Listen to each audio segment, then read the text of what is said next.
The 21-22 NHL season is officially over. The Colorado Avalanche are Stanley Cup champions, and on today's episode, we'll be talking about the lessons that the Dallas Stars can learn from both the Colorado Avalanche and the Tampa Bay Lightning, and talk about the success of this most recent NHL season, all coming up on a Monday episode of Locked On Stars. You're Locked On Stars, your daily podcast on the Dallas Stars. Part of the Locked On Podcast Network, your team every day.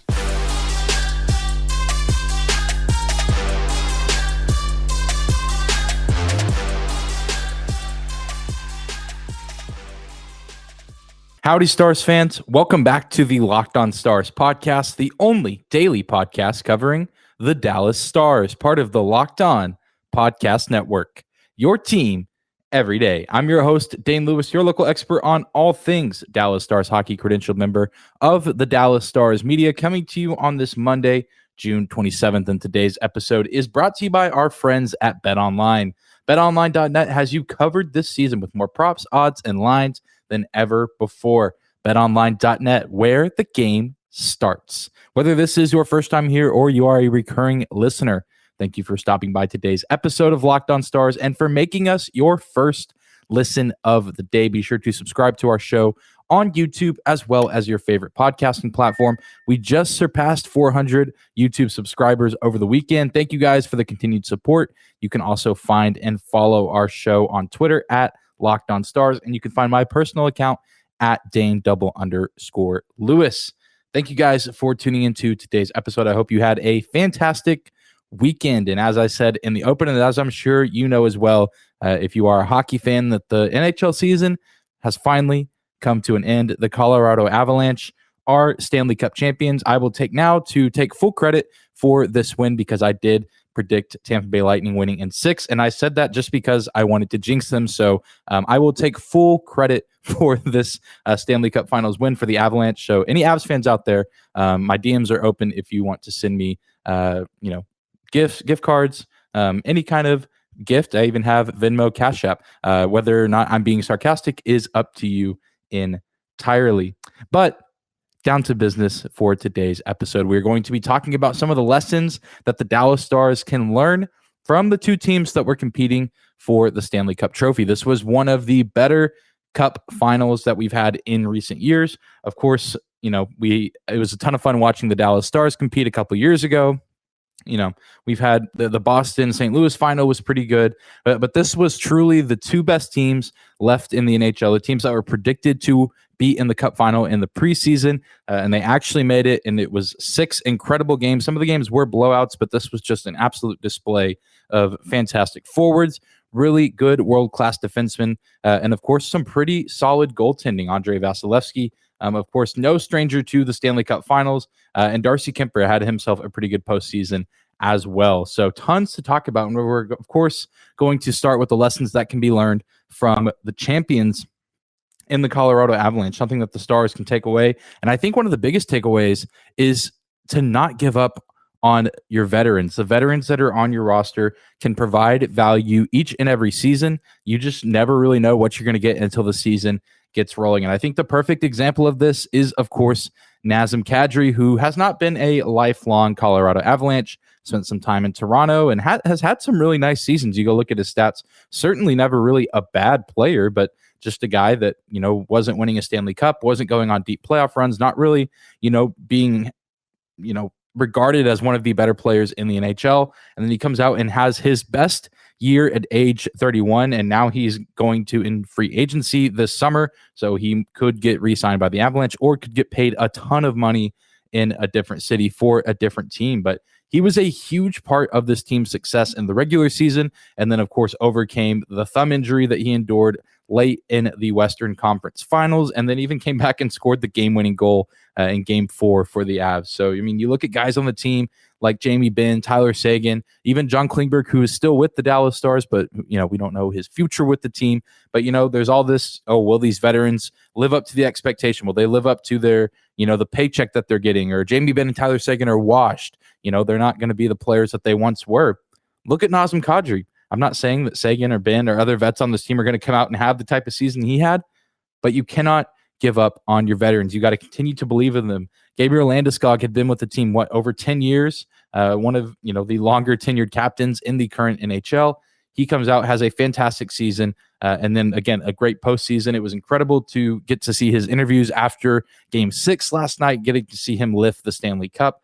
Mikko Rantanen, a veteran on this team. And then, of course, even the guys that maybe aren't long-tenured Avalanche players, but guys like Andrew Cogliano, who have been a veteran in this league for such a long time. Really excited for him to finally get that Stanley Cup win, even though it was not with the Dallas Stars. And the other lesson, I think, and it's an important one for the Dallas Stars, especially going into the Pete DeBoer era, is if your coach gets wins and your coach gets good results, stick with them. I mean, Jared Bednar, the coach of the Colorado Avalanche, didn't make the playoffs in his first season as head coach with the Avs in the 16-17 season, but has made the playoffs ever since and, had some decent success. They lost in round 1 in 2018 to the Preds, and then 3 years in a row made it to round 2 of the Stanley Cup playoffs, but lost in 2019 to the San Jose Sharks, in 2020 to the Stars, and in 2021 to the Vegas Golden Knights. And then this year, they're Stanley Cup champions. They stuck with the same coach. They, of course, did adjust the roster a little bit year to year. They obviously went out and got some really big pieces like Artturi Lehkonen at the trade deadline this year. But you do have to give a ton of credit to Jared Bednar for coaching this team the way he did this season and getting them to the Cup Finals. So, it's common sense that a good roster and a good coach equals success, but there's usually a lot of patience required. And I think that's what's important for the Stars to know going into the season. I'm sure both, in the front office and the locker room, but also for us fans and people that watch this team intently, is that we can't just expect everything to go perfectly in year one for a head coach. Obviously, with Rick Bowness starting out as the head coach of the Stars and getting to the Stanley Cup Finals, maybe we got a little bit spoiled there. But, as much as we want things to go well for Pete DeBoer in his first season, and I think things could go pretty decent, we can't expect the world from him in year one, and we have to be patient with the development of the roster, with the development of DeBoer as head coach in a new city with a new franchise. So especially at the start of this coming season, we'll certainly have to be patient. And then, of course, a little bonus thing that the Stars can learn, I guess, if you want to call it that. Gabriel Landeskog said in his interview with ESPN, Emily Kaplan, she said, what is this, what do teams in the NHL, what are they going to do to try to mimic what the Avalanche have done this past season? And he said, go find a Cale Makar somewhere. And I think the Stars have maybe one of the next best things on their roster with Miro Heiskanen,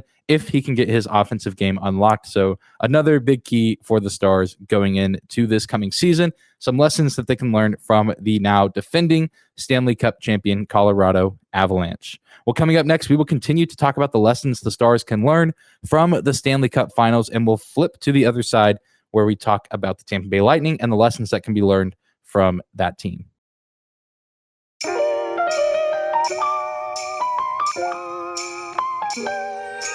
Today's episode of Locked on Stars is brought to you by BetOnline.net. BetOnline is your continued #1 source for all your betting needs and sports info. Find all of the latest sports developments, league reviews, and news, including this year's NHL playoffs and Major League Baseball. BetOnline is your continued source for all your sports wagering information, including live betting, esports, and scores. And BetOnline.net remains the best spot for all your sports scores, podcasts, and news this season. BetOnline.net is the fastest and easiest way to check in on all of your favorite sports and events, including MMA, boxing, and golf. Head to the website today or use your mobile device to learn more about the trends and action. BetOnline.net, where the game starts.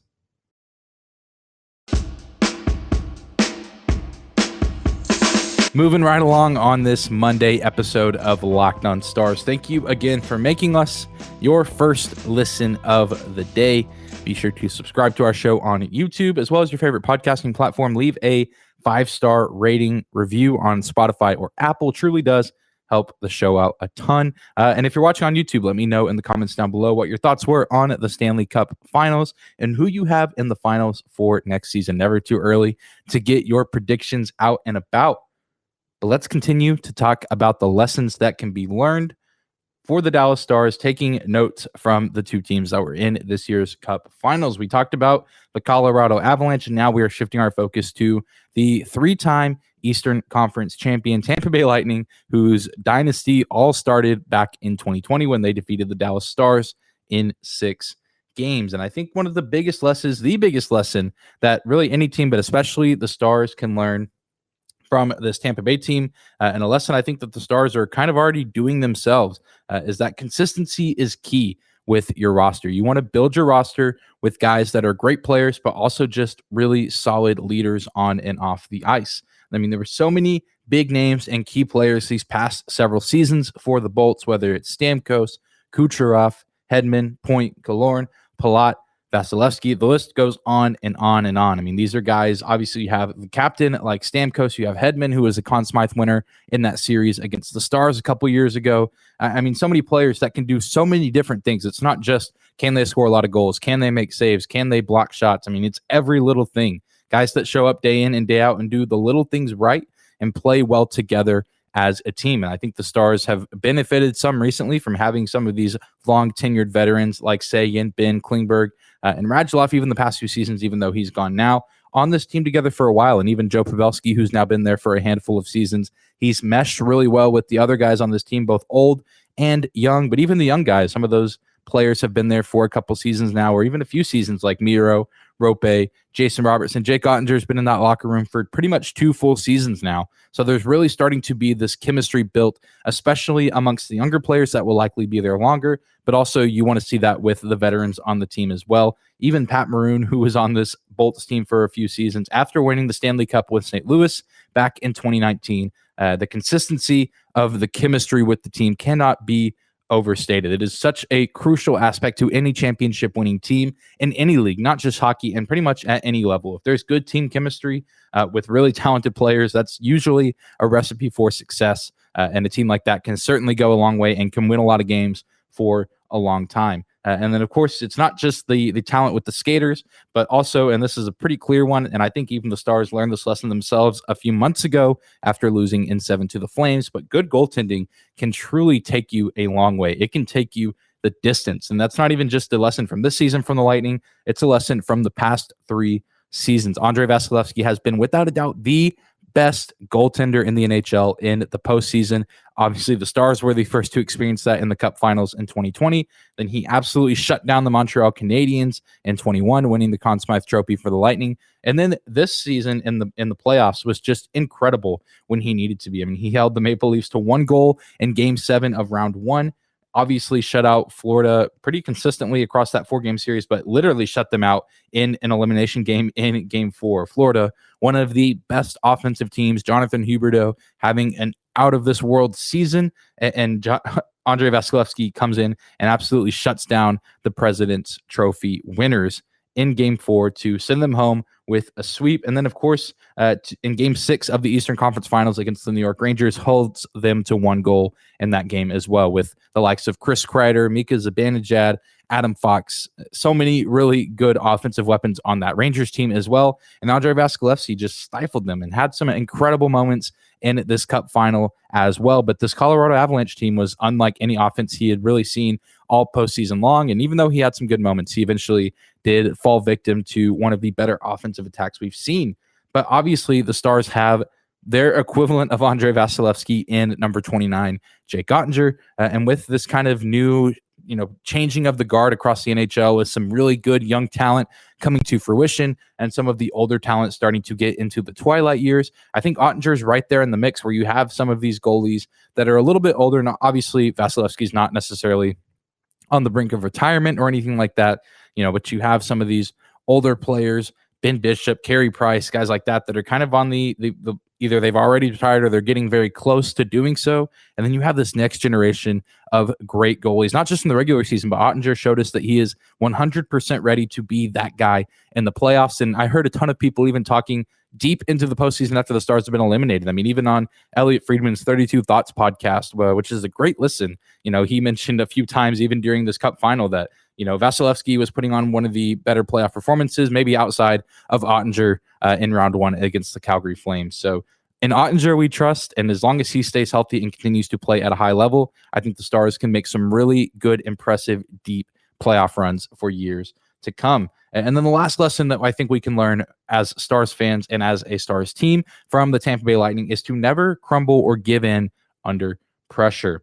I mean, this Tampa Bay Lightning team kind of struggled out of the gate in most of their series. I believe they lost every single game one of every series except for that sweep against the Florida Panthers in round 2.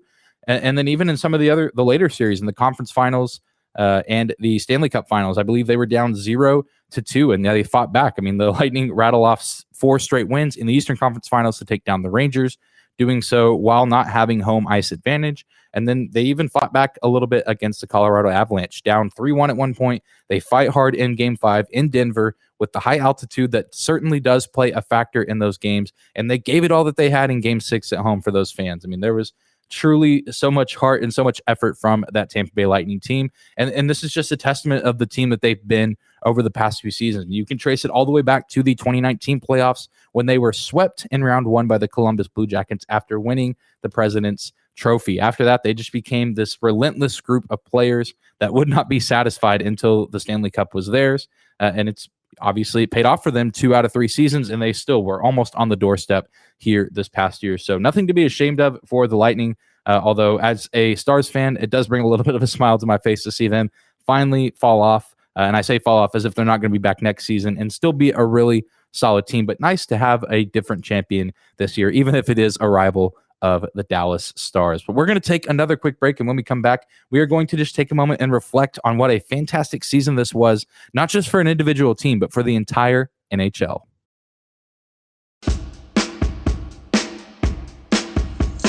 All right, let's close out this Monday episode of Locked On Stars, talking about the NHL as a whole.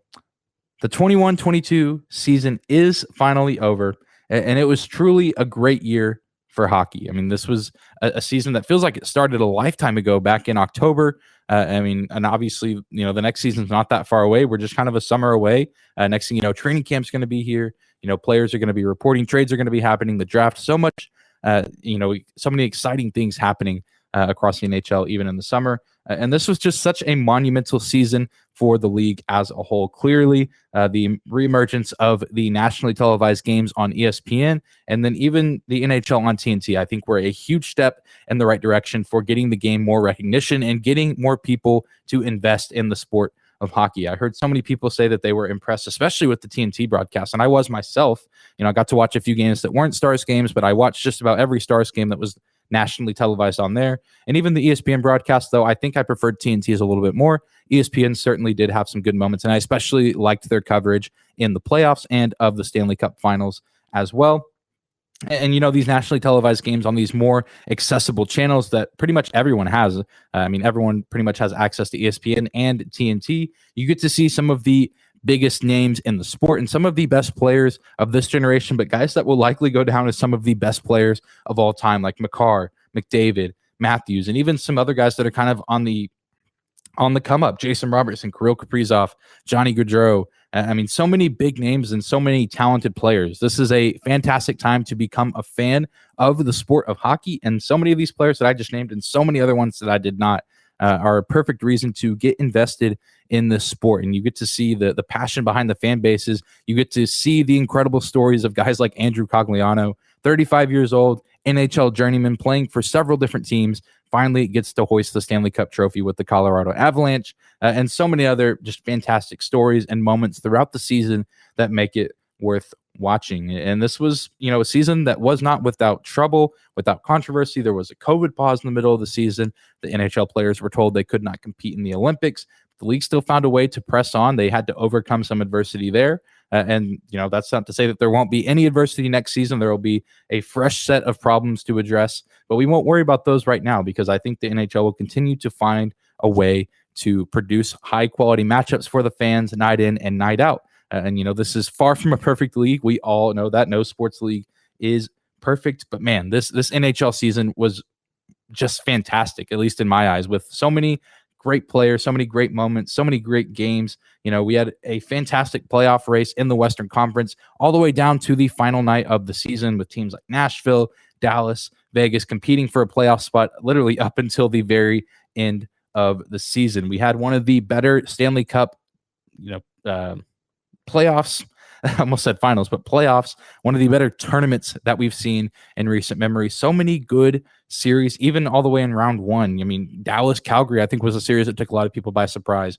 Toronto, Tampa Bay lived up to the hype. New York, Pittsburgh was a great series. Edmonton and LA, so much fun to watch. And even, St. Louis and Minnesota, St. Louis and Colorado was a really intense series that got a lot of people invested. So many good series and was just a really good, fun playoffs to watch. And then, of course, a great Stanley Cup Finals as well. And all that to say, I think the NHL is on an upward trajectory after this season. I cannot wait to see what next season has in store. More nationally televised games, a bigger audience, more people getting invested in the teams in their cities or getting invested in the players that they've grown to love by watching them on TV or getting to go to a game. As we talked about last week with Shippy on the show, there's just nothing quite like an NHL atmosphere. And if you found this podcast and you're saying, I'm curious about the Dallas Stars or want to get involved in watching a hockey team or especially the Dallas Stars, I assume that's the team you'd be interested in if you found this podcast and made it this deep into the episode. I can't encourage it enough. It is an incredible experience, and this is the right time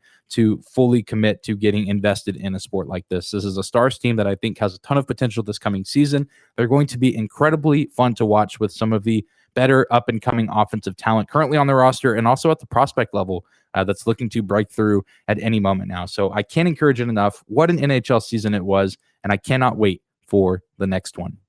Well, that's going to do it for today's episode of Locked On Stars. Thank you guys again for tuning in, for making us your first listen of the day. Be sure to subscribe to our show on YouTube and on your favorite podcasting platform as well. Leave us a 5-star rating or review on Apple or Spotify. It just takes a couple seconds and helps the show out tremendously. Be sure to find and follow me on Twitter at Dane_Lewis and our show as well at Locked On Stars.